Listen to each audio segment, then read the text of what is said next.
For the next 2 weeks, every time you spend money, even if it's a pound, write down how they got it from you. And they're like, what do you mean? I'm like, all right, cool. You're walking down the street. You're going to Starbucks. You buy a coffee. Why did they take your money?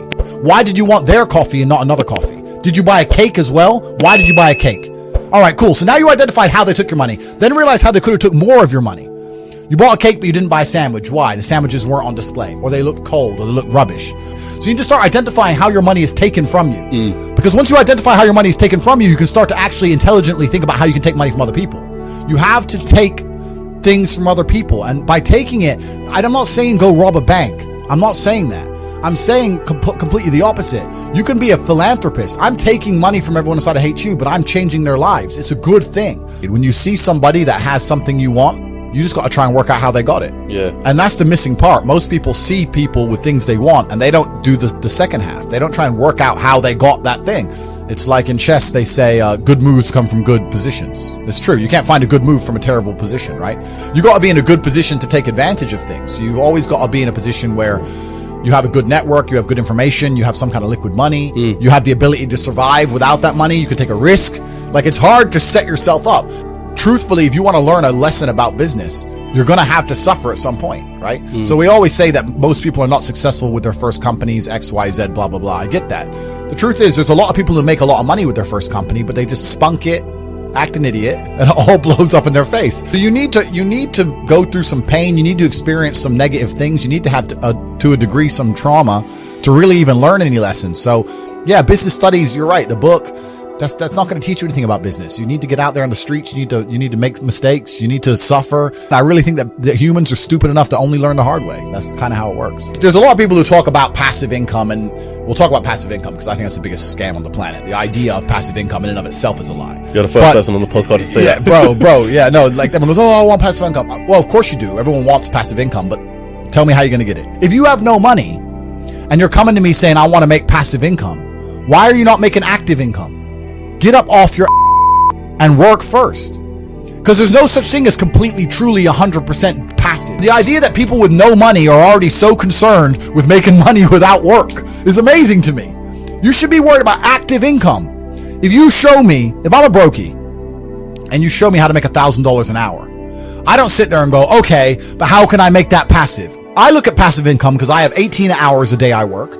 When all 18 of those hours are done and my workload still isn't finished, I have to find a way to make some of those income streams passive, either via staff or whatever else. Yep. And that's how I work smart. When someone comes to me talking about passive income and they're a brokey, I'm like, you are just lazy. You are lazy. You will never get anywhere. Lazy people never get anywhere in life. Doesn't matter what it is. Doesn't matter if it's tennis or money. If you're lazy, you're never going to get there.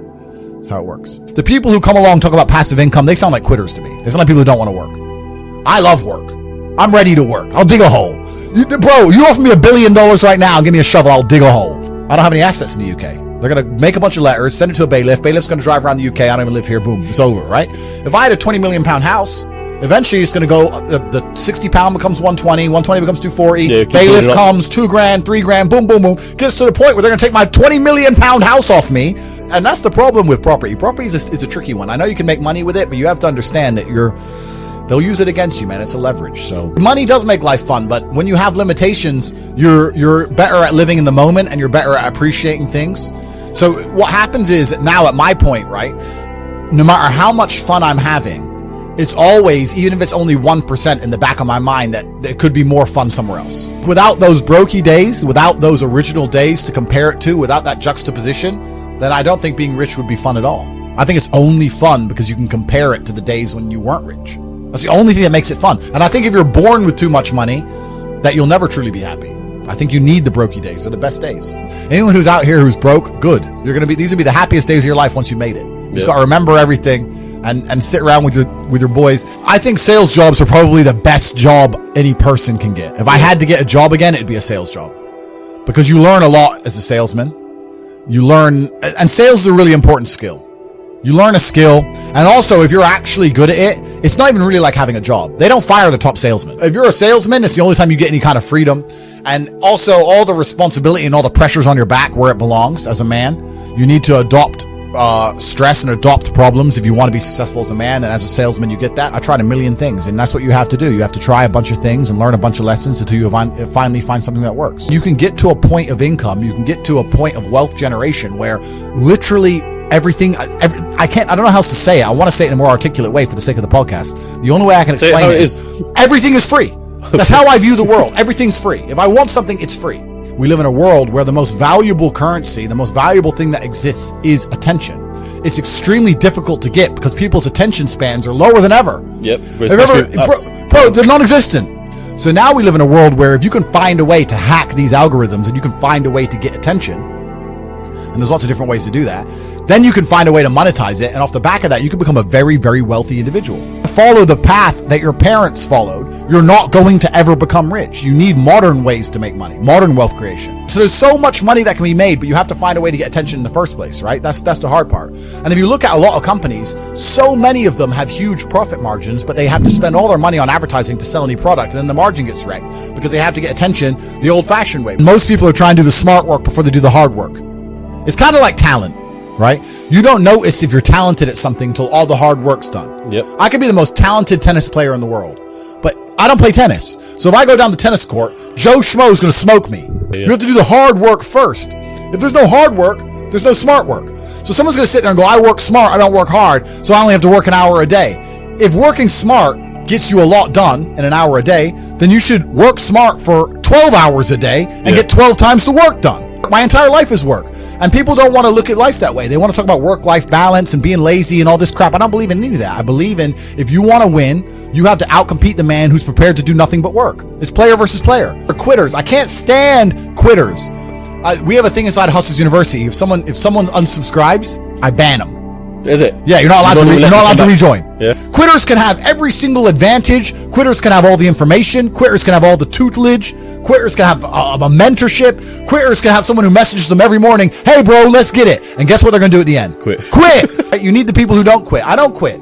Every single facet of my life is testament to the fact that I don't quit. When people see my plane in the sky, you can say whatever you want about me. You can call me arrogant. You can call me anything you want, but you cannot call me a quitter. I didn't quit. That's another thing about making money and networking and that kind of thing. Once you can diversify, it's amazing. So they say don't put all your eggs in one basket. That's half true. If you have something and it's working, yeah, focus on it, make a bunch of money, but then you need to diversify and make yourself anti-fragile. If you start with a good team, you're going to make it. That's really true. Brotherhood in and of itself is so valuable. If you sit around with 20 people and none of them are lazy and none of them are snakes, you're going to be fine. So I don't believe in motivation. I believe in discipline. I am not motivated to do the things I'm supposed to do every day. I don't wake up full of joy that I have to go to the gym or that I have to work or got to deal with crap. I don't feel motivated to do them. I'm disciplined. I do them regardless of how I feel. Whether I'm in the mood to do it or I'm not in the mood to do it, it gets done. If you're the kind of person who can only try hard at something he enjoys, then you're going to fail. Because most things you enjoy don't pay any money. If they paid money, you wouldn't enjoy them. It's called a job, right? Nobody likes their job. You like your hobby. You're never going to make any money that way. You have to sit there and go, what is going to pay me? Be passionate about success. If you're passionate about money, then you can be passionate about anything. I'll be passionate about any business on earth that pays me. If you pay me $1 billion to dig that hole, I'll be very passionate about that hole. I will dig that hole with passion for the cat.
so high I'm hypnotized. What's up is down, what's left is right. Chasing stars and holding you. I can't see the end, but we'll see it through.